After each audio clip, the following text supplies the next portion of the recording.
the panel members for the first session to join me up on stage, and I will announce them. Our moderator for this session on growth, opportunities, challenges, and prospects is Syed Shahjahan Salahuddin, President and CEO of Publicitas Private Limited. Please give him a big round of applause. The session chair is President and CEO of Mizan Bank Limited, Mr. Irfan Siddiqui. Please give him a big round of applause. The power table consists of the following presidents, MDs, directors, and CEOs. The CEO of Bank Al Falah Limited, Mr. Sirajuddin Aziz. Could you please join us on stage, sir? Mr. Shafqat Ahmed, who is the CEO of Bank Al Baraka Bank, Pakistan Limited. Mr. Junaid Ahmed, who is the President and CEO of the Dubai Islamic Bank, Pakistan Limited. Bilal Mustafa, who is the Managing Director of the Bank of Khyber. Please join us on stage.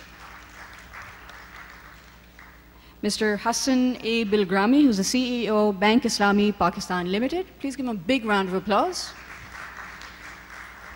The tea break and networking was meant to energize you, so we need to hear that reflected in the volume of your applause also. My next member of the panel is Mr. Parvez Ahmed, who's the CEO of Pak Qatar Family Takaful Limited. And last but not least, Mr. Salimullah, who is the Director Islamic Banking Department at the State Bank of Pakistan.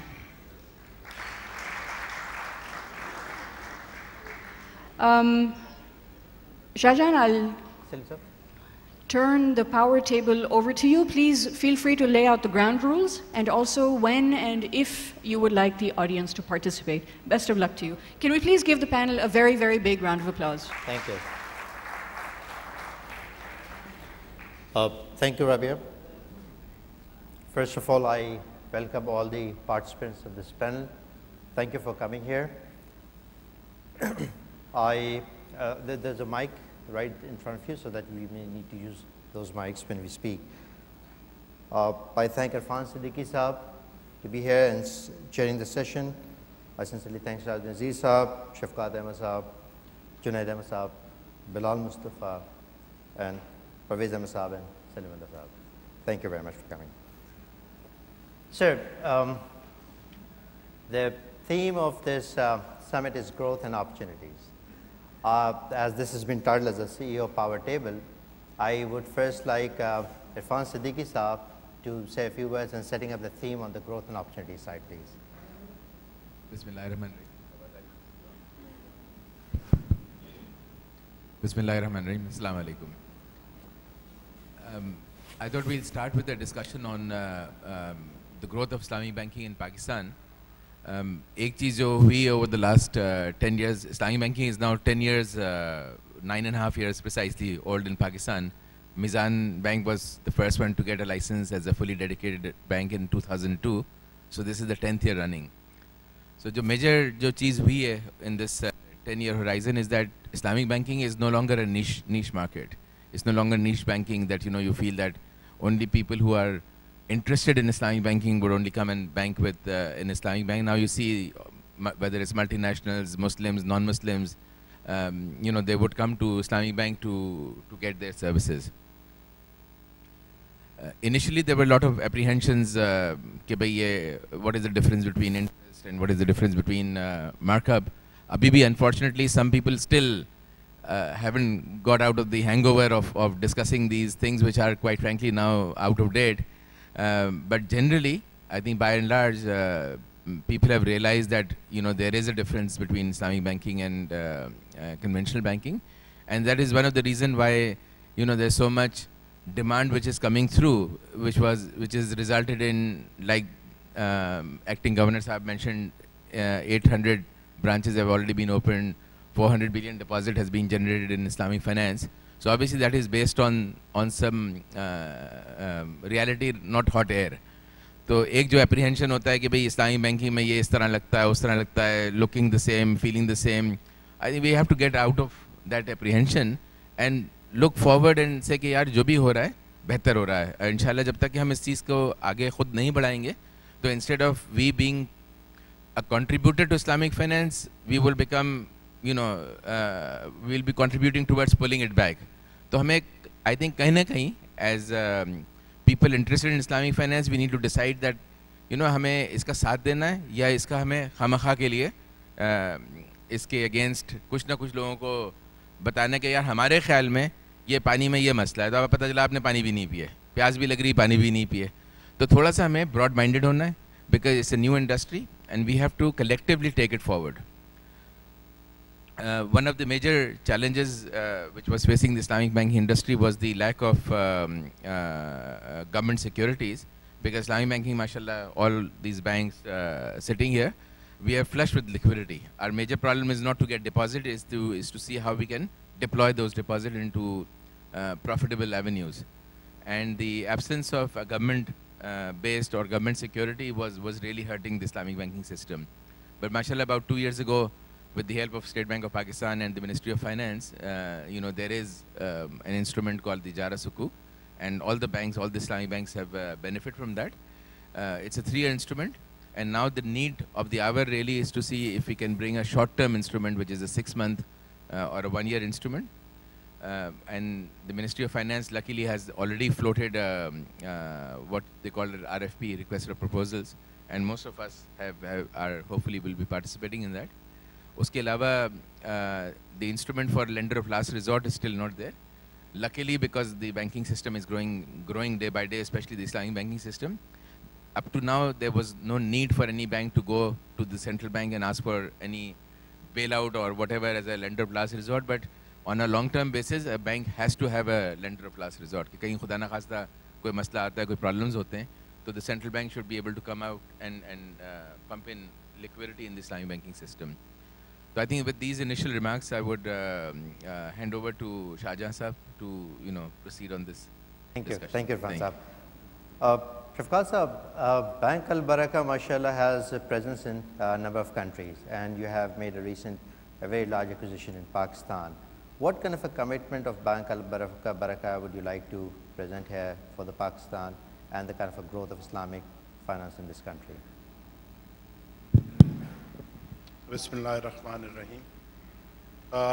Thank you very much, Shahjahan Sahab. First of all, I would like to thank you for inviting us, and then I would like also to compliment you for organizing such a big event. And mashallah, since morning, it is very well attended. Mashallah, people who spoke, they have shared their thoughts with the audience, and I think in the next, by tomorrow, the basic requirement of promoting Islamic banking, which is creating awareness, the purpose of that, this conference will definitely contribute towards that. Coming to our presence in Pakistan, Al Barakah Banking Group, as you know, is an international group and one of the leading providers of Islamic finance in the world. Our presence currently is in 13 countries, and our headquarters are based in Bahrain. ABG has a total assets of almost $18 billion with an equity base of $1.8 billion. Coming down to Pakistan, I think we started in Pakistan almost 19 years back, when we didn't have the patronage of ABG. We just, as a unit, as a branch of Bahrain unit, we started.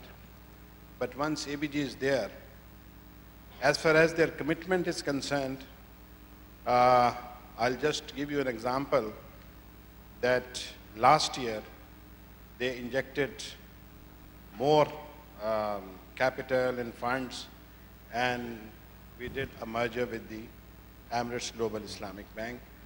So even in the very difficult conditions, whatever conditions Pakistan is passing through, our group is totally committed. And we have major plans for Pakistan. And after Turkey, Jordan, and Egypt, Pakistan is one of their fourth largest operations now. And hopefully going forward, we see that being an international group, we can share the experiences of other countries and we can implement them in Pakistan. This is the major advantage of being part of Al-Baika Banking Group. Thank you. Thank you. Junaid Sahab, I would like to ask you a question. MashaAllah, Dubai Islamic Bank has quite a presence in UAE and you have expertise over there. How do you see that those expertise can be synergized here back in Pakistan, and what are the challenges that you think that needs to be overcome to give the right kind of a promotion and the pace of the growth in Pakistan? Bismillah ar-Rahman ar-Rahim. First of all, thank you for inviting me to this forum. Let me introduce Dubai Islamic Bank. It's a bank out of UAE, with its headquarters in Dubai.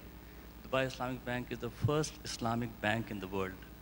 It was opened in 1975. The bank is owned substantially by the government of Dubai. We have got presence in 6 countries, and we've got 4 subsidiaries in Dubai. We've got a home finance company called Tamweel, then there's a real estate development company called Diyar. We have DIB Capital, which is investment banking arm of DIB, and we have the bank. In addition to that, we have presence in Pakistan, Sudan, Jordan, Bosnia, and Turkey. The total balance sheet footing of the bank is about $30 billion. It is the 3rd largest bank in the UAE. We are present in Pakistan for the last 5.5 years, and alhamdulillah, we have got now 70 branches operating in the country. In the last 10 months, we have established 35 new branches, and by the grace of Allah, we have managed to create additional employment of about 500 people, so adding to the social system in the country. And again, by the grace of Allah subhanahu wa ta'ala, we are, despite the additional costs which we have incurred in opening these new branches, we have made some profit as well. So there's a barakah from Allah subhanahu wa ta'ala in the Islamic Bank. I have worked in DIB for the last 8 years, of which 7 years had been in the UAE. I have seen a lot of patronage and support, not only from the regulators, but from the government. So much so that the ruler of Dubai, to my knowledge, was spending nights together with the Sharia scholars, sitting, discussing, and trying to understand how he can convert all the banks which are operating in Dubai into Islamic banks. And as a result of that, we have seen that 3 banks were converted, 2 finance companies were converted, and this process is on now. There is a discussion now that they want to merge, create a very large Islamic bank in the UAE. And hopefully, if the situation, economic condition improves, then we'll have a new bank coming up in the UAE as well, which is Islamic Bank. To all support and patronage from the government. The challenges in Pakistan, I have just few things which I have noted. I want to express that here in this forum. There are few challenges in terms of the liquidity management which I have noticed after coming here. We have got very limited secondary markets where we can place our funds. Then the Sharia has various different interpretations, and that sometimes restricts our movement in taking decisions in terms of our financing or accepting deposits. We have very small number of participants, and there's a slow or stagnant development of Islamic financial instruments here. Central Bank of UAE we had discussed this in 2008 after the problems which happened in the global economy, and the Central Bank of UAE, they facilitated us with a repo program in which if we had excess liquidity, we could go to Central Bank, place our funds there, so at least these funds are not idle here. The Sharia scholars, they are not allowing us to invest in commodity murabaha. We have, thanks to State Bank of Pakistan, that last year we came up with this GOP Ijara Sukuk, so we managed to invest liquidity there. But in terms of asset writing, I think Islamic Bank, they have written almost about 30% of last year on their book. We have seen a growth in terms of financing book, as opposed to, I don't know the number, but it's much lesser in the conventional side, because I have seen the balance sheet of the big banks of conventional bank. And I have seen that the investment numbers are far more than the financing book number. As opposed to that, for instance, Dubai Islamic Bank, our total investment book is about 8 billion, as opposed to the total financing book of 22 billion. So the proportion is almost about 70% or 75% on the financing side, as opposed to the investment side. But if you look at the balance sheet of the big five, you will see 50% is investment. Right. This is the challenge on the liquidity management which we are facing here. If The you second might challenge. a little closer to you now, so that, yeah. Close? Yeah, Yeah. please. The second challenge is basically lack of standardization, different interpretation by different scholars, as I mentioned. On a similar product is hindering development. So perhaps if central bank, can, State Bank of Pakistan come up with on a common platform where we can have common Sharia interpretation and Sharia verdict and fatwa, that may help us as a bank, Islamic Bank, to perhaps do our business more smoothly. My friend Siraj is sitting here. I think he may not like it, but the conventional banking windows, we have seen that Qatar has issued instruction by 31st of December 2011, all the windows which are operating in Qatar, they're going to be closed, period. Or they convert themselves into full-fledged Islamic banking by taking a license from the central bank. Now, Islamic banking windows are far more in this country as opposed to the full-fledged Islamic bank. And as Siraj had mentioned in his speech as well, that likes of UBS and Barclays and Citi, they all have Islamic banking windows. I think this is also a challenge that, if we want to have a full-fledged Islamic banking and we want to promote this industry, we have to create a platform where if I'm investing a capital, I should be given full opportunity to tap on the Islamic banking and then grow this industry. I don't mind having these windows being operating at this moment, but eventually I think there should be full-fledged Islamic banking operating in the country, as opposed to windows. Because windows, we are at a different, there's an undercutting in the market because the cost is lesser. We have got issues with the Sharia where the non-Sharia compliant transactions, earnings go to the charity, as Siraj had mentioned, although you don't mind charity, but it is a charity which is not coming from inside. It is coming by force that we have to create a charity out of the earning. So these are the challenges which we are facing in Pakistan. Obviously, another one is the trained personal Islamic bankers. We have created a training center in Karachi and in Lahore as well, where we are taking new students and we're training them for on Islamic banking, full-fledged Sharia training and the banking training as well. That is also a need of the time that all the Islamic banks should create this personnel who should be trained in Islamic banking.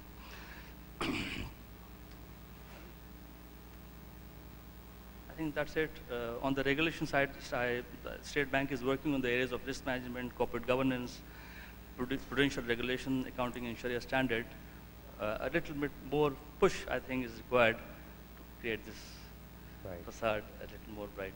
Thank you very much. Thank you very much. You have had raised quite a valid points on the challenge side.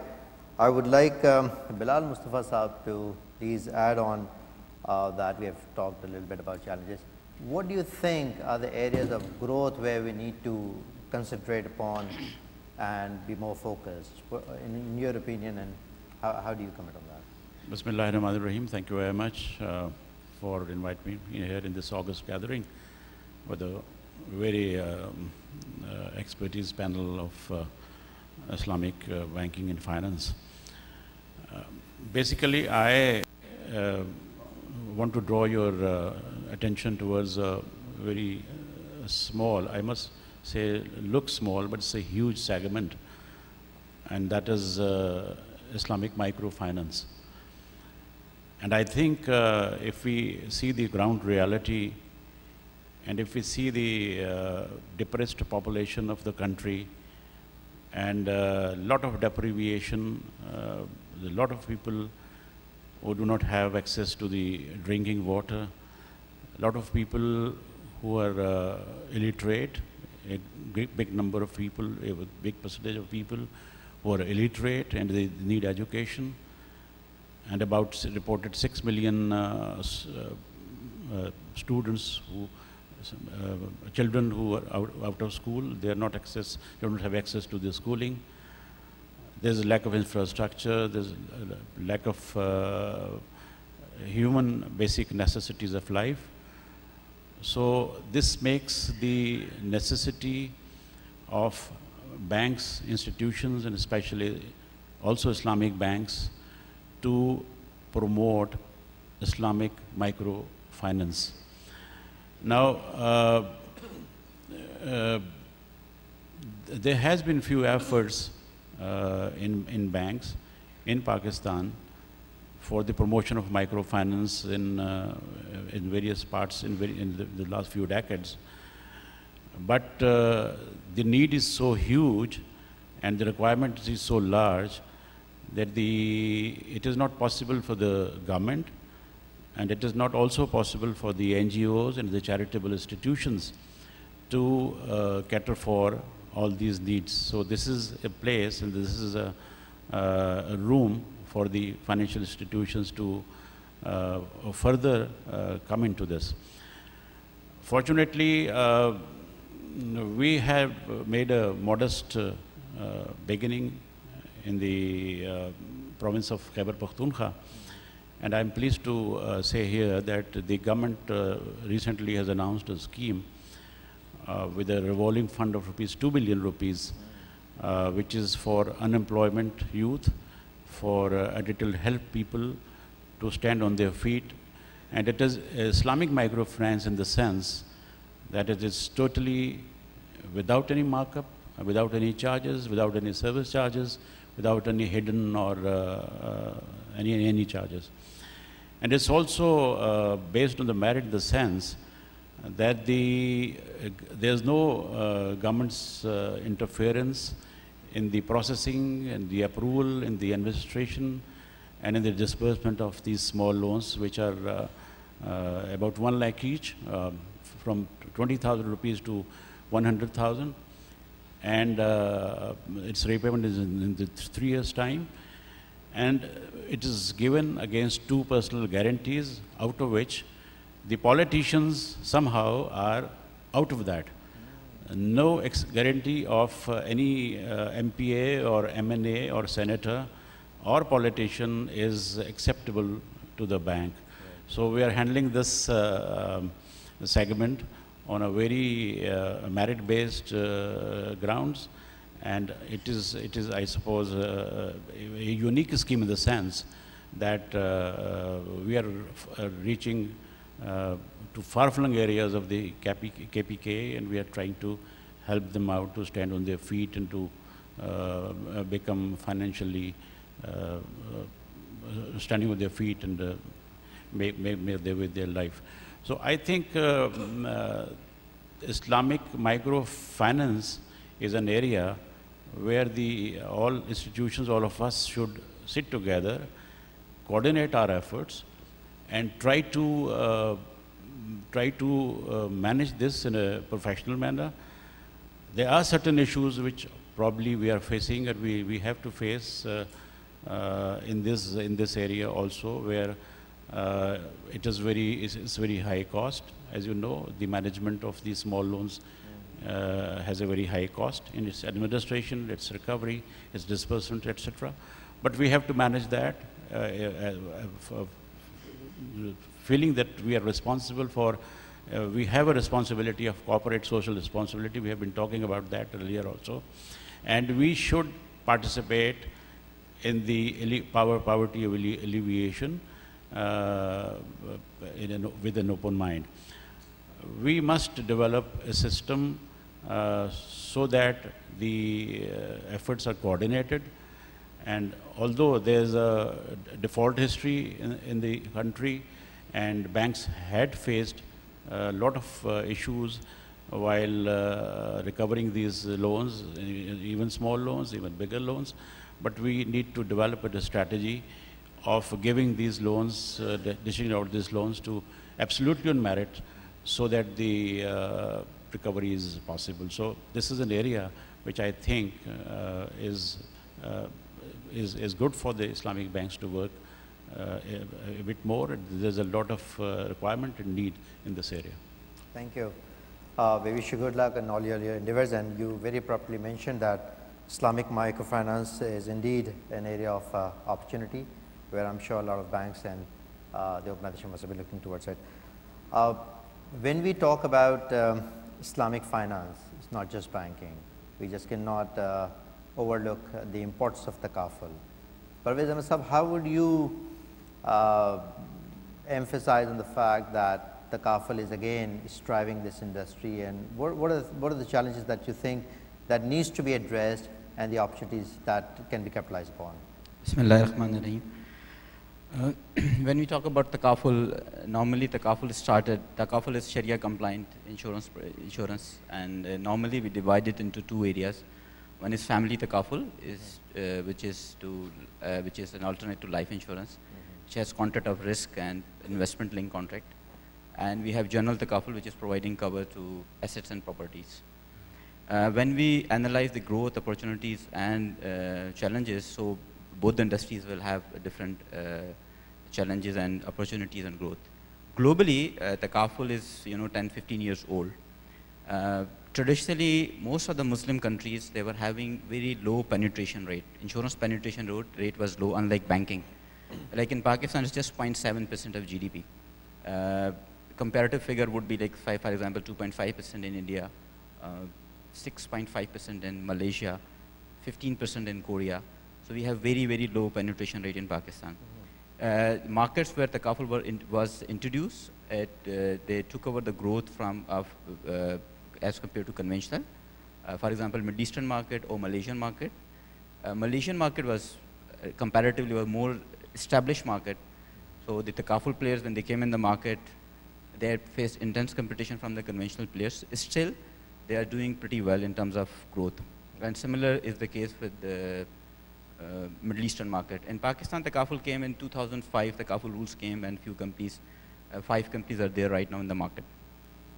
As far as opportunities are concerned, since I've just mentioned that there is a huge, traditionally Muslim countries having very low penetration rate, there's a huge demand for the product. And wherever the products are not, and the demand is not only from the Muslim population and non-Muslim population as well. For example, in 60% of the customer of takaful in Malaysia are non-Muslims. Because the product is more transparent as compared to conventional, and they offer equitable benefits to the customer in shape of surplus distribution. So the companies are distributing surplus to 40-50%. So there is a huge market out there as far as opportunities are concerned. And especially if you come to general takaful, what is happening that globally, general insurance companies are having having difficulties in insuring assets. The loss ratios are typically high. Similar is the case in Pakistan, where general insurance industry, though there are so many number of players, but if you see the growth is minimal, and because corporate sector is not growing, and there are underwriting losses, there are very few companies who are making underwriting profit. General insurance companies are having difficulty to grow. Similar is the case in Pakistan. Like family takaful companies like ourselves, we are growing year on year by 100%, though our base is small, but the growth is, like, the response from the market is amazing. I mean, the individual customer, and go to the retail customer, people go and they opt for takaful. So there are opportunities, and similarly in general takaful as well, there are opportunities available in retail side. Like in Pakistan, you will find very, very few retail outlets and retail homeowner insurance, for example, is very common. So if you need to target, so this is one growth area is retail market, homeowners, shops. Yes, there are challenges. For example, you don't have stock positions, there are undocumented economy. But if you overcome to that, there are huge opportunity available over there. And as far as the challenge is concerned, since there was a low penetration rate of conventional insurance, So there is an awareness issue. Number one issue is awareness issue. Okay. And people don't have awareness of risk mitigation tools, how you can actually mitigate your risk. Okay. So this is the one challenge. And for that, if a new company or a new player would come in the market with this challenge, so you need a sizable amount of capital and resources. And unfortunately, especially in Pakistan, you'll see the industry, overall industry, insurance industry and the Kafla industry are poorly capitalized. There are very few players. They are there with a very small capital base. So you really cannot go out and create awareness in the market. Companies are facing challenges in terms of deploying quality human resources. And the second challenge which companies are facing is human resource. I know a number of investors, they intend to launch the Kafla companies, but they are struggling to get a good quality management team who could come and launch that. So these are the two basic challenges, that creating awareness and having quality human resource in the market. Right. Even if you see that there was recently Standards & Poor's report that even if you just leave aside Muslim countries, there is a huge demand for the Kafla product in a European and North American or Canadian market. There's a huge Muslim population, high purchasing power, and there the insurance products are mandatory. For example, you need to take homeowner or car insurance. So there is a huge demand over there as well. And as far as the products are concerned, the Kafla products which are available in the market, they are catering to all the needs of a retail investor. There are no such things. When we go to Sharia and ask that, this is a Kafla product, and what improvement you would suggest in the longer run, normally they say this is the best which actually we can think of at this particular moment of time. Right. There is no such thing that there you will start with 90% Muraba and then Musharka, and then the best model is Musharka. So in Takaful, there is no such issue as well. So as far as customer perception is concerned, those issues are resolved. If you create the awareness, if awareness is not there, they will come up with the same argument that there is no difference between Islamic and conventional because they see the benefits are same. Right. So these are the two major areas. Right. Right. Thank you. Indeed, you did mention about the awareness and the human resource and other challenges that are there. We are glad that the State Bank is also sitting on the panels where all the financial institutions who have been striving to increase their market share and pose fast-paced growth. The State Bank also presents some challenges by putting a sturdy regulatory framework, but that also brings the whole system into the Sharia compliance. I would like Salimullah Saab is heading the Islamic Banking Department of the State Bank. What is the kind of a roadmap do you think that you foresee for Pakistan for Islamic growth? Bismillah ar-Rahman ar-Rahim. First of all, congratulations to you for organizing such an excellent event. As you know, that State Bank fully owns, rather steers the growth and development of this sector. Be it 1980s when we took the initiative, or be it the 2001 onward initiatives, State Bank has been at the forefront of promoting the Islamic banking industry parallel to the conventional system, just to give choice to the consumers that they should be able to choose from the system which is more compatible, nearer to their faith, as well as providing them better financial services. So State Bank fully owns all these initiatives, rather encourages all the players to take such initiatives, as awareness has been one of the key hindrances in growth of the Islamic banking industry in the country.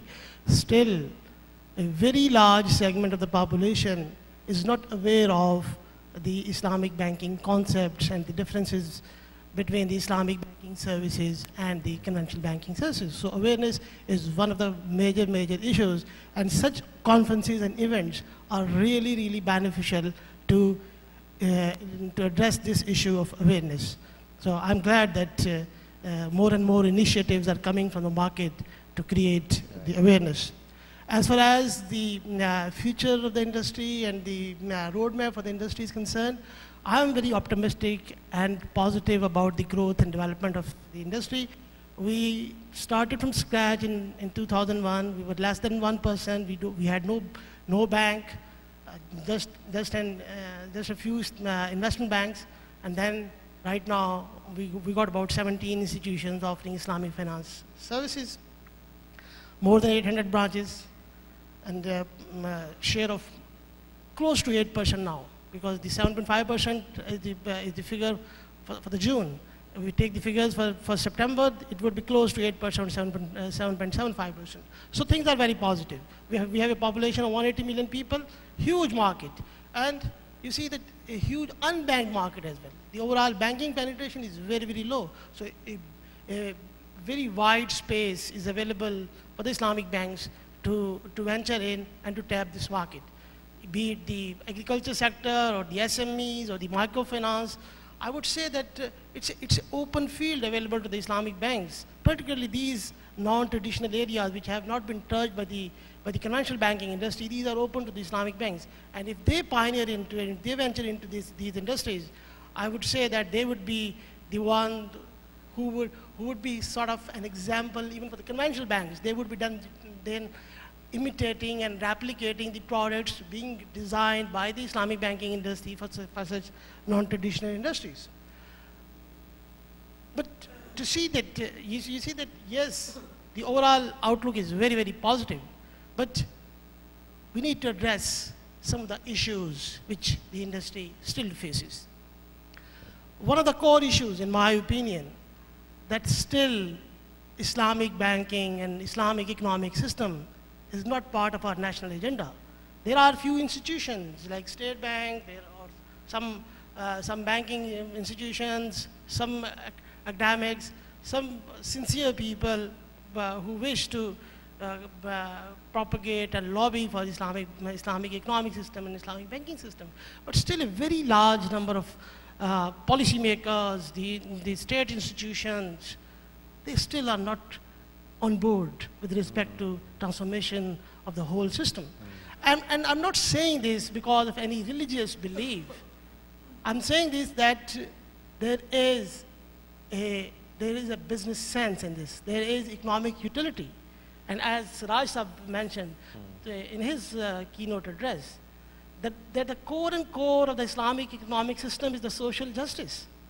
So if we are able to propagate and lobby to make this Islamic economic system, which is aiming at ensuring the social justice and welfare of the community, then I would say that the overall task which we are assigned to would be much, much easier. But to achieve that national consensus, we see that a very large community of Sharia is still out of the Islamic banking net. They are still not believing it. So one of the key challenges again is that let's develop a strategy and an approach whereby we can win their nod as well, so that you see that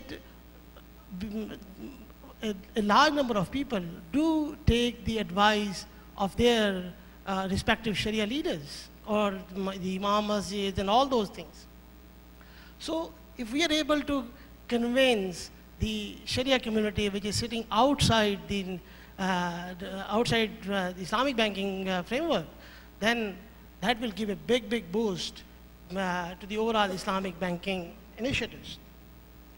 Yes, legal and regulatory framework. We have done a lot to mold it or to transform it as conducive as possible, but still there are a number of issues in the legal and regulatory framework which we need to address. And let me inform this audience that we are working on this. That we have an internal committee of various departments in which legal personnel are there, legal persons are there, as well as the banking practitioners are there. So we are working on that so that just to eliminate the confusions and contradictions from the legal and regulatory framework.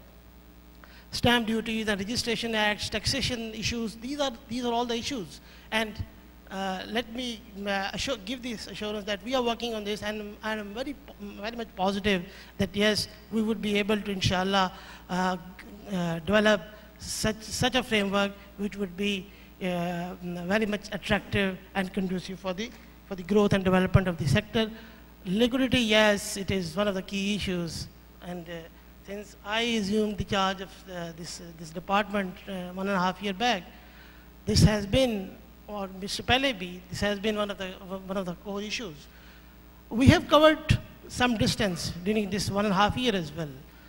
We have been able to come up with the collaboration of the industry as well as the cooperation of the Ministry of Finance with a handsome amount of scope. But the key issue is that whether we are able to ensure the continuous issuance of these scoop, whether it is the long term or the short term. If the continuous or if the frequency of issuance is something which is ensured, then I would say that even the need for short-term scoop would be not that much, because when I'm having that assurance that I will be having a continuous stream of scoop of even 1 year or 2 year or 3 year, then the tradability issue of the scoop would be addressed. So yes, there is a need for short-term scoop, but at the same time, there is a need to ensure the continuity of issuance of the longer-term scoops as well. Another issue, sorry if I'm taking a bit long. Another issue which I would like to highlight is that there is a need for change in focus of the Islamic banks. Correct me if I'm wrong. Right now, the focus is as like the focus of any other conventional industry to maximize the wealth of the shareholders. That has been the focus of all the industries, including the Islamic banks. What I would say, the difference that could be created by the Islamic banking industry is to focus on value creation for all the stakeholders it is dealing with. And who are those stakeholders? These are the depositors. These are the shareholders who have invested in the bank. These are the entrepreneurs who are taking finances from the Islamic banks, and then the community we are working in. If we are working to create value for all these stakeholders, you would see the acceptability and recognition of the Islamic banking industry would grow at an exceptional pace. Then there is a need for market diversification and product diversification. This I have already covered: the agriculture, the SMEs, the microfinance, and then the need for the development of the project-specific scoop. Right now, the scoop we are particularly the sovereign scoop we are dealing with, they are sort of a blank check to the government of Pakistan, that they can do anything with that money which is being provided by the Islamic banking industry. It meets all the Sharia requirements, everything is okay. But the point is that should we be giving the blank check, or should we be mapping that where our resources are being deployed? So what could be done? That there could be specific, project-specific scope. Yes, for example, there is a scope for purchasing the machinery of Bhasha Dam and all those developmental sectors. Then we would be able to match that where our resources are being deployed. Another issue which I would like to highlight, that there is a need to improve the quality of services. There have been some studies conducted recently. One of the studies conducted by my department. There is a need, there are issues with the quality of services of our industry. There are issues for transparency and disclosure. There are issues with respect to the quality of the staff which is dealing with the clientele. So they need to make a positive, they need to be the positive, they need to be doing the positive marketing for the Islamic banking industry rather than offending the clients. One, least but not the last, we need to attract best brains in the industry. We need to invest a lot on our human resources, and we need to retain them, particularly in the industry, you see. This is a big reputational risk. If a person working in an Islamic bank, he leaves for a conventional bank, and then you see that that person is creating a lot of negative marketing for the industry. So we need to invest a lot in our human resources so that we should be able to attract the best brains, and when we would be having those best brains, you would see that they would be thinking continuously and addressing all those issues which I have discussed. So finally, I am very much positive with respect to the growth and development of the industry. The State Bank is fully supporting it, and the overall industry, I think industry and the State Bank is more or less on board. There are some issues where there could be differences of opinion, but more or less the regulator and the industry is on board for growth and development of the industry. Thank you. Thank you very much. I'm sure our audience must have been delighted to hear the optimism of the State Bank of Pakistan and the issues that you have raised, and very valid points. Siraj Sahab, I have a very, I would say, a tricky question for you. That you being Bank Al Falah being one of the largest banks in Pakistan and wearing two different hats at the same time, how are you striking a balance between a commercial bank and Islamic bank in respect to Sharia compliance assurance, you know, that kind of awareness? Do you suggest that there should be a Sharia rating mechanism that would give the right kind of awareness that Islamic banking has been done by a bank which has been wearing both the hats? How do you address that issue, and how do you comment on that? Thank you very much. I think first and foremost, you're absolutely right. We are possibly the second largest Islamic arm in the country after Mizan Bank. We have 80 branches as of now operating. We intend adding another 5 before the end of the year. Your question in relation to having a rating done, a Sharia rating, my response to that would be, can we first have unanimity of view among the Sharia people on the products and services? Once you have unanimity, only then you can go into a rating process, because each individual bank follows a different precept or practice according to what they are advised by the people who are religious scholars and competent enough to comment on products and services to see whether they are within the ambit of Islamic Sharia or not. Your earlier question that how do we balance off this task of remaining in the conventional banking side as well as on the Islamic, let me tell you that the impetus is not less in any aspect of those. While we concentrate heavily on the conventional banking side of things, we are also putting enough effort towards Islamic banking. And I think he alluded to the fact that there should be more Islamic banks. That's only possible if we make the market a little conducive for banks to convert their Islamic banking arms into full-fledged subsidiaries, or maybe offer them out to the public in general. But that would only be possible if we create the stock market conditions must be challenging enough and must be good enough for banks to get induced towards that process. Until that is not taking place, I think people would like to remain in their comfort zones and see growth taking place. I personally see that a little digression from the question that you directly asked me. I think they have all mentioned about the challenges, the opportunities, and the growth. Fundamentally, I think, again, seeking a high moral ground seems to be at the top of the mind of people who are practitioners of Islamic banking. I would just leave this thought in the minds of my audience here, my friends, my colleagues from the fraternity and outside, that possibly the worst form of arrogance is to believe that one is pious.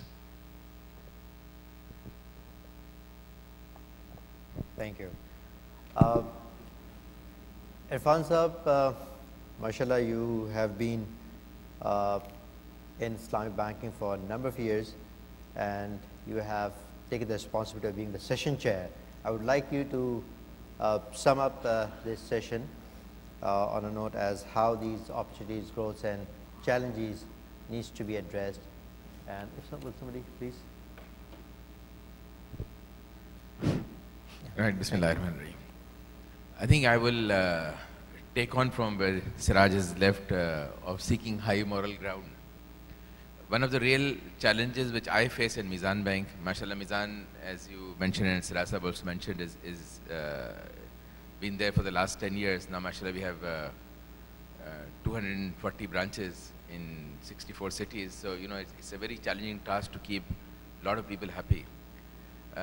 एक जो हमें major problem आता है, you know, which somehow is been resonating from this forum as well, is that when you're doing something good, you know, people expect you to do other things good as well. Right. So I would give you, you know, like a stupid example of, say, the finance minister has to go and attend a budget meeting or make a budget speech. So he takes a car from his home to wherever he has to go. वहाँ रास्ते में एक छोटा सा accident नज़र आता है, तो he'll stop there and take the wounded to the hospital. आगे जाता है तो कोई poor person is asking for a lift, so he would stop and give that person a lift as well. तो so and so forth. शाम हो जाती है, मगरिब हो जाती है, तो फाइनेंस मिनिस्टर साहब कहते हैं कि अरे यार वो जो मुझे आज बजट स्पीच देनी थी. तो is the finance minister doing what he is supposed to do? I think the answer has to come from this floor. I clearly feel that he's not. He should be terminated as a finance minister. तो हर एक का अपना अपना job होता है, उसको उस job को लेके आगे बढ़ाना होता है. When we started the Islamic banking operation in Pakistan, our major challenge was to make sure how we make the ends meet. Mashallah, Mizan is now been the longest in the market. It had the God-given opportunity of being the first mover advantage. लेकिन आप देखें, every single bank which has come in the Islamic banking space subsequently, it takes them a while, like any other institution, whether it's Mobilink or McDonald's or anybody, to start making ends meet as well. You initially you make, you lose money, then you come to break even, then you make profitability. अब वो जहाँ हम पैसे lose कर रहे हैं, as an industry as a whole, now people would expect कि भाई आप जो है अब ये भी करेंगे और वो भी करेंगे, मतलब with all due respect आप mind ना करें, लेकिन like Islamic microfinance, I mean microfinance right now is not a viable industry. अब हम कहें कि भी हम उसको इस्लामिक माइक्रो फाइनेंस भी करें, हम कहें कि भी हम पहले इस्लामिक एनवायरनमेंट क्रिएट करें, हम लोगों को तबलीग करें कि भी लोग खुद सुधर जाएं, तो I feel that we have a responsibility to our nation to deliver Islamic products, whoever wants to get those products. हमारा जो vision statement था when we were in investment bank was to make Islamic banking as a banking of first choice. We were one branch operation, 30 people in the first 5 years. And we realized कि यार ये तो सब it's all hot air in our vision statement to make Islamic banking banking of first choice. हम बाहर ही नहीं निकलेंगे तो कहाँ से उसको बनाएंगे? तो that's what's motivated us to go into a branch network. Taqi Usmani Sahab, who we heard very nicely, he has always been our Sharia board chairman since we were in investment bank. We discussed this idea of converting our investment bank into a commercial bank. And he said कि भाई आप अगर कर रहे हैं तो ज़रा सा कमर बांध के करें, बिकॉज पहले 3-4 साल तो आप पैसे लूज करेंगे, तो सोच समझ के करें कि आपकी एक अच्छी फ्रेंचाइज है, आप अभी इसको चला रहे हैं, are you really able to deliver and handle that? But we felt कि we were prepared to take that challenge and do it. लेकिन उस चैलेंज के साथ अगर हम बहुत सारे और चैलेंजेस भी ले लें कि भाई अगर मोहल्ले में एक मस्जिद है तो उसको भी हमें साफ़ रखना ज़रूरी है, एक बंदा भूखा है तो उसको भी हमें करना ज़रूरी है, तो फिर हम अपने बैंकिंग फोकस से हट रहे होंगे. तो हमें my submission is that we have the product which we have to deliver has to be compliant, whether it's delivered by an Islamic bank, Islamic window or anybody, it has to be compliant because people want that compliance product. हम अगर उस चक्कर में रहेंगे कि भाई let's make the environment too conducive, तो we will not grow. वो एक I think हदीस भी एक आप चलते जाएं तो रास्ता आपको आगे बंद नज़र आता है, but once you start going and walking towards that, things do start opening up, and that's what we've seen in Mizan Bank, that we've taken that step and Alhamdulillah, Allah Ta'ala has opened the doors. एक और चीज़ जो लोगों को inhibition होता है कि भी Islamic है, नहीं इस्लामिक है, सही है, नहीं सही है. I always give an example that anything which is, market is the real factor, real test. If market is responding by millions and zillions of people, whatever, then that is the test of your credibility. If, you go to one shop of puri bhaji, which I keep giving an example, और वो खाली पड़ी हुई है और एक अगर बहुत भरी हुई है और वहाँ लाइन लगी हुई है, तो यू कैन, अगर आप भी जा रहे होंगे तो आप कहेंगे यार वो जिस पे लाइन लगी हुई है प्रॉब्ली ज़्यादा बेहतर होगी. तो because people are coming to Islamic banking, that's why all of us are growing together. We have got 800 branches माशाल्लाह.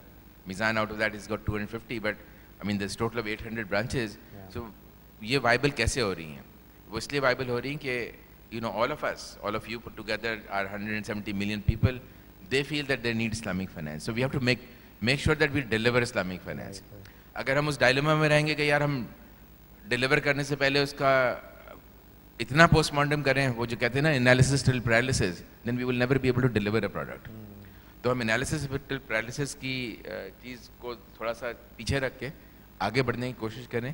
वक्तन फ़वक्तन हम सबके अकाउंट्स में आपको चैरिटीज़ नज़र आती हैं. चैरिटीज़ है, इन्होंने कहा वो बिल्कुल चैरिटीज़ नहीं है, बट हम अपने journey mein we do make mistakes, right? We make mistakes, we pay the jurmana for that and purify a balance sheet and move ahead. But if we feel that we don't need to make mistakes, we don't need to have charity, we have to be the purest of the pure, तो हम आगे नहीं बढ़ पाएंगे. Absolutely. Just quickly recapping, Junaid mentioned about limited liquidity instruments, and I think State Bank se Salimullah Sahab also agreed on that. That is a key challenge for our industry going forward, because right now there are sukuks. 190 billion has already been issued by Government of Pakistan, and State Bank was very closely involved in that. There's apparently last seriously sukuk, I think. So there's no more assets left. So we, like he said, that between the government and the State Bank of Pakistan, we need to ensure the continuity of that sukuk. दुनिया उम्मीद पे कायम है, हम भी उसी उम्मीद से बैठे हैं कि इंशाल्लाह सलीमुल्लाह साहब and the Ministry of Finance collectively would come up with some mechanism whereby we'll be able to place those deposits. इन्होंने जब बात की about repo program with UAE Central Bank, I would really encourage Salimullah Sahab, it's a very good point which I thought was from him, कि अगर Central Bank जब तक ये नहीं होता है, आप उस पर काम भी कर रहे थे, but maybe if the excess liquidity of Islamic banks can be handed over to State Bank of Pakistan, and then they should be able to find solution, because there are a lot of commodity operations or a lot of things happening which are compliant, Sharia compliant, which we don't have access to, but the Central Bank could have access to. अब ये कभी कभार हमें ये भी कह जाते हैं कि भाई आपको इस्लामिक करना है, तो वो डैम भी बन रहा है और ब्रिजेस भी बन रहे हैं, स्कूल्स भी बन रहे हैं, हॉस्पिटल में बन रहे हैं, भाई इस्लामिक बैंक से आपने पैसे लगा दें. किसका पैसा है वो? डिपॉजिटर का पैसा बैंक में predominantly 92% होता है, shareholder is only 8%. So obviously we would not want to put a depositor's money at stake where we don't see a liquidity in that instrument, neither a track record in that. So that's where the central bank needs to come in and give us those instruments where we don't need to take extraordinary risk on anybody else's money. When we are not here to take undue risk, because the money, like I said, it's not ours, it's not our shareholders, it's the depositors. 92% of our balance sheet comprise of depositors' money. Bilal साहब ने Islamic micro finance कहते हैं, हमें definitely सबको ज़रूर करना चाहिए, but I think to the extent of where we don't lose our focus on our main objective of doing commercial banking. Salimullah sahab ने जो बात किए थे कि सोशल जस्टिस का, तो आई थिंक उसकी भी आई वुड से कि सोशल जस्टिस भी हमें ज़रूर रखना चाहिए. Corporate social responsibilities all of us are involved in that, but with the focus of keeping the core at heart of promoting Islamic banking and making it a high street financing bank, मतलब high street bank. अगर हम niche player रह जाएंगे तो थोड़े दिन काम करेंगे, उसके बाद flat हो जाएंगे. तो we have to achieve growth. जो growth rate इन्होंने बताया कि अब 8% हो गया है, मुझे last statistics में 5.5%. तो I think in that one quarter it's grown 0.5%, and 0.5% really means that it's grown 2% every year. My own estimation was 1.5%, but if it's grown 2%, getting 2% market share is a lot of market share. That you need to actually take business away from the bank, conventional banking, and bring it into Islamic banking. It's not easy. So I think अगर हम इस space से अगर grow करते रहे इंशाल्लाह ताला, तो we should be able to hit 20% hopefully in the next 5, 6, 7 years, which would be I think extremely good. I think these were all my remarks. If anybody have got any question, it may be good to take some internal comments or whatever. Yes, we would like a few very quick questions from the audience, please. Yes, please, Junaid Sahab would like to add something. One concern that was raised by Salimullah Sahab about people moving from Islamic to conventional bank, and to my surprise, I have noticed that this is happening a lot here. Just to share my experience with my Sharia advisor, when I joined DIB about 8 years back, he called us. I was in the corporate banking and we used to take transactions to him, and we used to request him to approve those transactions. And sometimes those transactions were not really falling into the category of Islamic banking finance. So he used to tell us, look, Junaid, you were working in conventional bank. Had it not been for the mercy of Allah subhanahu wa ta'ala, there is no doubt that you would have gone to hell. But I promise you, if you do something different here, by sitting in the Islamic bank and doing a conventional transaction, you will go to the first class compartment of the hell. That used to be his remark. So basically, to my Islamic banking fellow and my colleagues here, that Islamic banking, we are blessed that we are in Islamic bank. And alhamdulillah, we should continue with this and try and promote and also create opportunities for people to understand, learn, training centers and things like that, so that this is inculcated and entrenched in our system. Thank you very much. Thank you very much. I think let me just add that there has been a lot of development. NIBAF is holding some very good courses in Islamic banking in Islamabad. The Taqi Ismail Sahib was here. He's got an institute called Center of Islamic Economics. They hold regular sessions, I think 3 monthly or whatever, in certification of Islamic finance. So there are a lot of training which is happening. Institute of Bankers is coming up with these things. All of us sitting here, we've got our own internal training centers. I think Mizan Bank has got probably 7 or 9 across the country. We hire more than 1,000 people every year, more than 1,000, and we train them because we don't get trained Islamic bankers. And alhamdulillah, most of them come up very well. अब उसमें कुछ लोग आपके attritions होंगे. Some people would come and, they would have come to Mizan Bank or to DIB or anywhere because they got a good opportunity. उस वक्त job नहीं था. अब अगर उनको conventional में opportunity मिलती है, some of them will go. लेकिन उससे हमें बिल्कुल disheartened नहीं होना चाहिए. Obviously, we do always tell our colleagues that यार खुदा के वास्ते हमारे बैंक छोड़ लो, किसी और इस्लामिक बैंक में चले जाओ. But we should not get disheartened from this attrition, because maybe the silver lining is that when they go there, they would know what Islamic banking is. They will try to educate, somewhere along the line in their conventional banking system, कि यार आप भी Islamic banking introduce करें. So maybe they become your ambassadors to growth as well. But obviously, I agree with Salimullah Sahab, it is very sad to see people going, because, वो जाके तो वहाँ कहेंगे ना यार ये तो सब ड्रामा था. But हमें उससे डरना नहीं चाहिए. वो तो ड्रामा तो हम यहाँ बैठ के कहते हैं यार जो अमेरिका में हो रहा है वो ड्रामा है, कभी हम कहते हैं जो अफगानिस्तान में हो रहा है ड्रामा है, हम ये नहीं कहते हैं यार हमको ड्रामा है. तो वो थोड़ा सा उसको हमें टॉलरेट कर लेना चाहिए. Ayub sir from Rifa University has... Bismillahirrahmanirrahim. I'm Ayub from Rifa International Islamabad. I have actually make 2 clarifications. One about what Mr. Junaid said about Windows. Here, Mr. Salimullah is here, and I had been among those people who started working in this State Bank. Actually, standalone branches, as we see in Pakistan, are absolutely different from the windows that are working in UAE and other parts of the world. Here, total segregation of accounts, and even previously there was even no concept of hub and spoke. So, all of us must be satisfied that to the extent of Sharia compliance, there is no difference at all between a full-fledged bank and standalone branch. Particularly in Pakistan, the regulatory framework and the Sharia compliance framework is, I think, applicable equally. So, to say that a full-fledged bank is more Islamic than a standalone branch, I think it is not correct. The other is about the training and HR. I think the best opportunity in Pakistan, rather I would say in the world, is the course being offered at NIBAF. So whoever go there and spend 3 weeks only, he comes with a different mind and different approach. I have, as far as I know, I have developed that course, and myself imparted 6 and 7 courses. I have not seen anyone who has attended NIBAF course and he has switched to conventional finance. So I will request all my honorable CEOs to please make their priority to send their trainees, their participants to NIBAF.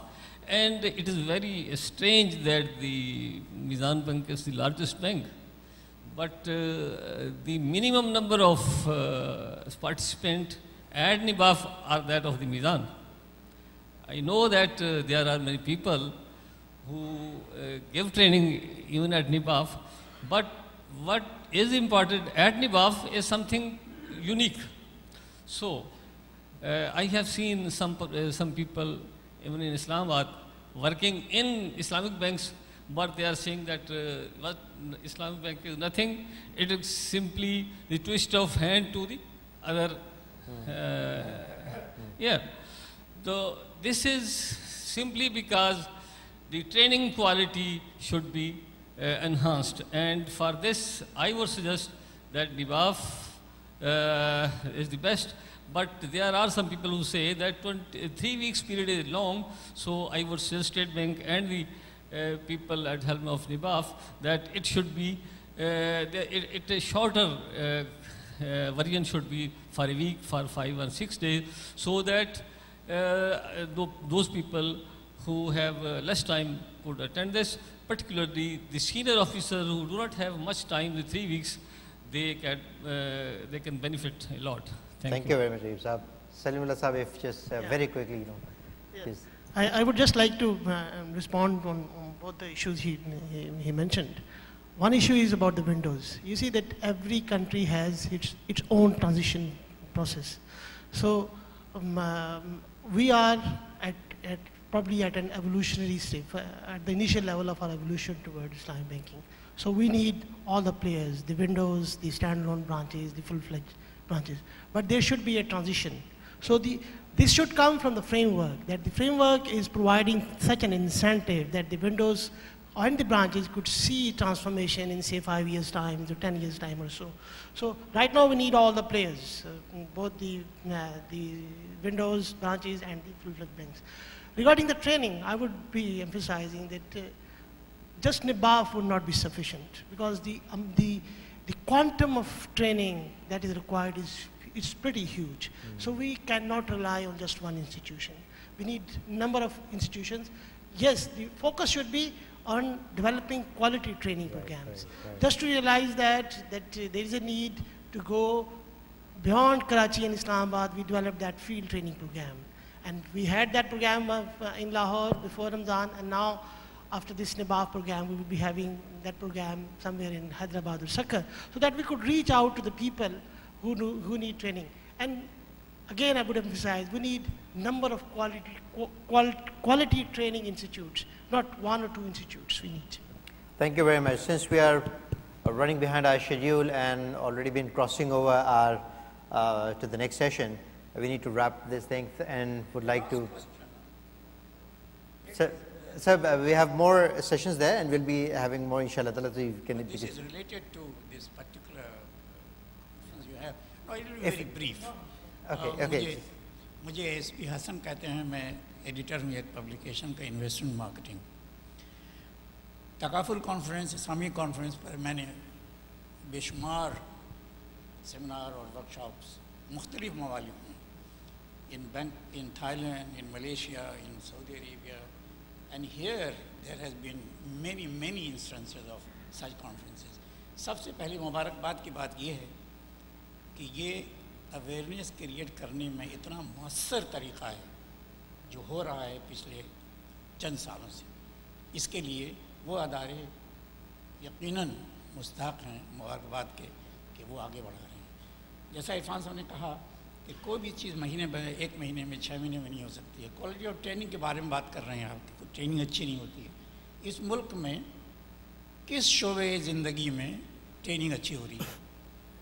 Bureaucracy की training ले लें जहाँ बेइंतहा पैसे खर्च होते हैं, तालीमात ले लें यूनिवर्सिटी के, कॉलेज के, स्कूल के। आज एक लड़का दरख्वास्त देता है नौकरी के लिए तो एक अच्छी तरह दरख्वास्त नहीं लिख सकता है, वो MA पास होता है, मास्टर्स किया होता है। तो ट्रेनिंग वो भी आहिस्ता आहिस्ता बढ़ेगी जैसे कि जो हो रहा है। सवाल मेरा सिर्फ 2 है। यासीन अनवर साहब ने 2010 में एक तकरीर की इसी किस्म के एक मौके पे, और उन्होंने इस्लामिक बैंकिंग के बारे में 2 बातें कही जो चैलेंजेस थी। मैं ये जानना चाहूँगा कि उन 2 चैलेंजेस में इस वक्त तक प्रोग्रेस क्या हुआ है। उन्होंने ये कहा था, पहला चैलेंज ये है कि इस्लामिक बैंकिंग ने हाउसिंग की जानिब कोई फोकस ज़्यादा नहीं दिया है, और हाउसिंग की रिक्वायरमेंट इस मुल्क में जो फिगर्स अभी मेरे पास फिगर्स में कोट नहीं करना चाह रहा हूँ, बेइंतहा है। और दूसरा था towards agriculture. How has been the progress in these 2 sectors from the State Bank point of view and from the point of view of Islamic banking in general? Thank you very much. Okay, well, let me... very quickly. Hey, please, very quickly. Yeah. Very quickly. I think that there was some misperception. As far as the housing finance is concerned, the share of Islamic banking industry in housing finance is more than double its share in other sectors. For example, when the share of the industry in the overall system was 6%, the share of the Islamic banking industry in housing finance was 12%. So overall, the Islamic banks are already having presence in the housing finance sector. What they, in my opinion, what they need to do, they need to develop certain retail products for the low-cost housing finance. That is an area where we need to work on. And I hope so that as we are having more and more liquidity and these avenues are available, more products will be developed. As far as the agriculture is concerned, yes, there is not that much success right now. Like if you can see the last 2 years figures, not even the Islamic banks, but the overall conventional banking industry's share in the agriculture financing has came down due to the difficulties experienced by the agriculture sector. The issue with the Islamic banks is that their presence in the agriculture sectors is right now very, very low. But at the same time, we, in collaboration with the industry, are developing some products. Siraj Saab has discussed the potential of Salam product. The Punjab provincial government has been working on this project, and we developed a model Salam product, which is being, which would be, I think, within the next few weeks would be circulated, would be given to the market.